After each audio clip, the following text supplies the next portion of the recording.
अगर 2 उपवास रखने शुरू कर दो ईमानदारी वाले, तो आपको बीमार कभी पड़ोगे ही नहीं।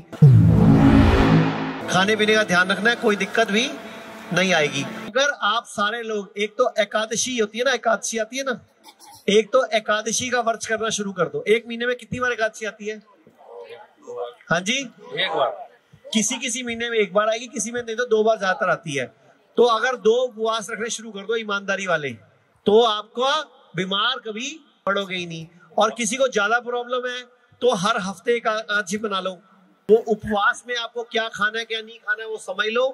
उपवास में आप भोजन कर सकते हो, खाना नहीं खाना। उपवास भोजन का कर सकते हो, नारियल पानी है, सैलड है, फ्रूट्स है, ग्रीन जूस है, रेड जूस है, लेकिन ये भी घूट घूट करके पीना है। खाने पीने का ध्यान रखना है, कोई दिक्कत भी नहीं आएगी। भाई राजीव दीक्षित जी के भारत को विश्व गुरु बनाने के सपने को पूरा करने के प्रयास में एशिया का पहला 1000 बेड का इंटीग्रेटेड हॉस्पिटल शुद्धि ग्राम हिम्स दिल्ली एनसीआर मेरठ में खुल चुका है। इसके अलावा चंडीगढ़, डेराबस्सी, नवी मुंबई, लखनऊ, गुरुग्राम, अमृतसर, दिल्ली, लुधियाना और देश के अन्य कई स्थानों पर भी हिम्स अपनी सेवाएं दे रहा है। हर kidney fail patient, liver patient और कैंसर के पेशेंट तक ये वीडियो पहुंचाकर आप भी इस मुहिम का हिस्सा बनिए।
साइकेट्री एक ऐसी लाइन है जिसमें क्लिनिकल ट्रायल भी नहीं हुआ। साइकेट्री में कोई इलाज नहीं होता, सिर्फ आपको नशे की गोलियां दी जाती हैं, डोज घटती बढ़ती रहती है बस। सर मेरा नाम यश माहेश्वरी है, मैं आगरा से आया हूँ। मैं अपने बहन के ट्रीटमेंट के लिए आया हूँ। एक्चुअली उनको स्किज़ोफ्रेनिया है। तो हाँ, मैं मिलूंगा उनसे अभी। मेरे को बताया था भाई साहब ने। जी जी, मैंने बोला था मैं हूँ शाम तक यहीं पे। जी। तो मेरा ये एक सवाल, 3 सवाल है वैसे तो। पहला सवाल ये है कि क्या क्योरेबल है 100%? क्योंकि एलोपैथिक डॉक्टर्स को दिखा के हम लोग 6-7 बार मतलब अलग अलग डॉक्टर्स को दिखाया है, लेकिन सबका यही हमने कंक्लूजन निकाला है कि वो कहते हैं कि आपको दवाई लाइफ टाइम लेनी पड़ेगी और इट्स नॉट क्योरेबल 100%, और फिर मतलब आपको दवाई पे ही डिपेंडेंट रहना पड़ेगा। धीरे धीरे वो कम कर देंगे दवाई। जितने भी दुनिया में लोग रहते हैं ना, कोई भी है दुनिया में, एक ही व्यक्ति है जो उनको ठीक कर सकता है जी, जो शीशा देखने में नजर आता है। हम खुद आपकी बहन अपने आप को खुद ठीक करेगी, हमें सिर्फ वो माहौल क्रिएट करना है। सिजोफ्रेनिया कहाँ की बीमारी है? सिजोफ्रेनिया दिमाग के किस हिस्से की बीमारी है? नहीं पता। अच्छा, अगर मैं आपको फोन करूं और कनेक्शन ही ना लगे तो आपसे बात कैसे होगी? सिजोफ्रेनिया ब्रेन को ठीक करने के लिए आपको कनेक्शन किससे बनाना पड़ेगा? नेचर से। दुनिया में साइकेट्री के अंदर एक ही ऐसी, साइकेट्री में जितनी भी दवाइयां बनती हैं उनका आज तक कभी क्लिनिकल ट्रायल भी नहीं हुआ, क्योंकि दिमाग का ट्रायल चूहों पे कैसे करोगे, बंदरों पे कैसे करोगे? क्या चेक करोगे कि चूहा पहले कैसा था, अब क्या है? बोलता है वो, कोई फीलिंग है? तो साइकेट्री एक ऐसी लाइन है जिसमें क्लिनिकल ट्रायल भी नहीं हुआ, ना बंदर पे, ना चूहों पे, ना खरगोशों पे, किसी में नहीं हुआ, सीधा इंसान को ही दी जाती है। और मेरा खुद का छोटा ब्रदर MBBS DNB साइकेट्रिस्ट ही है। मेरा खुद का छोटा ब्रदर साइकेट्रिस्ट है। मैं आपको नंबर दे दूंगा, उससे पूछ लेना। कहता हमारे पास कोई दवाई नहीं आज तक, हम नशा देते हैं। साइकेट्री में कोई इलाज नहीं होता, सिर्फ आपको नशे की गोलियां दी जाती हैं, डोज घटती बढ़ती रहती है बस। नींद की गोली, बंदा मस्त रहेगा, सारा दिन झूमता रहेगा, मस्त रहेगा बस। वो कहता दवाई बनी ही नहीं धरती पे, मैं कहां से दे दूं? सर तो ये सारी गोली नशे की है। ये डॉक्टर फिर मतलब सीधा एक होता है स्पष्ट बता दें, लेकिन फिर घुमाते क्यों रहते हैं? मुझे इस बात का बड़ा ही वो लगता है कि हम जैसे कोई भी आता है जो परेशान ही होता है डॉक्टर के पास जाता है, तो अगर 4-5 साल से हम लोग करीबन लगभग 10 डॉक्टर को दिखा लिए सबके, फिर जब हम हारते उम्मीद तो दूसरे डॉक्टर के पास जाते हैं, चलो इनके पास दिखा के देखते हैं। तो दिखा के परेशान हो गए, लेकिन उनका कंक्लूजन ये रहता, घुमाते रहते हैं हर कोई।